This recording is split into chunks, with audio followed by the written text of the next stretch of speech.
नमस्कार दर्शको, मी आहे काजल आणि तुम्ही पाहत आहात नागपूर समय मराठी बुलेटिन। आजच्या विशेष अंकात आपण घेऊन येणार आहोत देश विदेशातील, राज्यातील आणि आपल्या परिसरातील सर्वात महत्त्वाच्या घडामोडींचा आढावा।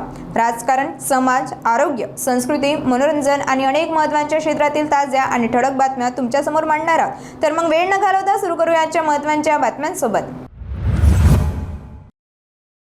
मध्य पूर्वमध्ये अमेरिका, इस्रायल आणि इराण यांच्या सुरू असलेल्या युद्धाच्या दरम्यान आतापर्यंत 8 भारतीय नागरिकांचा मृत्यू झालाय, तर एक नागरिक अद्याप बेपत्ता आहे। भारत सरकारने यांची पुष्टी केली आणि बेपत्ता नागरिकाचा शोध घेण्याचे प्रयत्न सुरू आहेत। परराष्ट्र मंत्रालयाचे अतिरिक्त सचिव असीम आर महाजन यांनी सांगितले की 28 फेब्रुवारीपासून आतापर्यंत सुमारे 55 लाख भारतीय नागरिक सुरक्षितपणे मध्य पूर्वातून भारतात परत आले आहेत।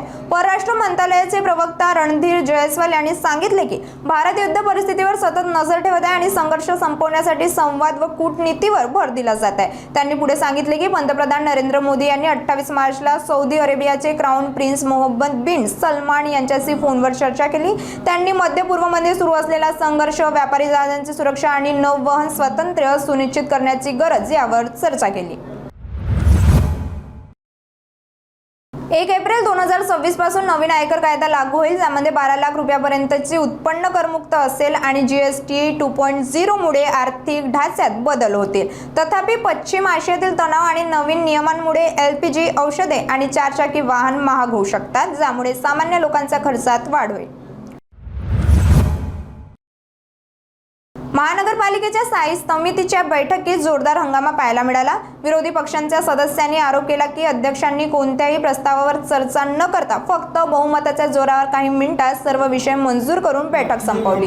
काँग्रेससह इतर विरोधी सदस्यांनी याला लोकशाही प्रक्रियेचा अपमान म्हटले आणि बैठकीचा बहिष्कार करत जोरदार विरोध नोंदवला।